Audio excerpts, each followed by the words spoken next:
Aquest conte no té moraleja. I si el conte no té moraleja, quin és el final? És que jo tampoc ho sé.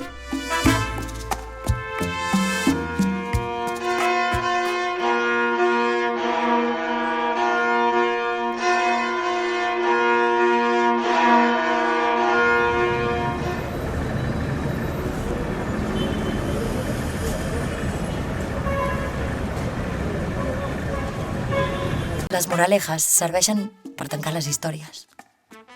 I les històries a vegades només volen obrir-se.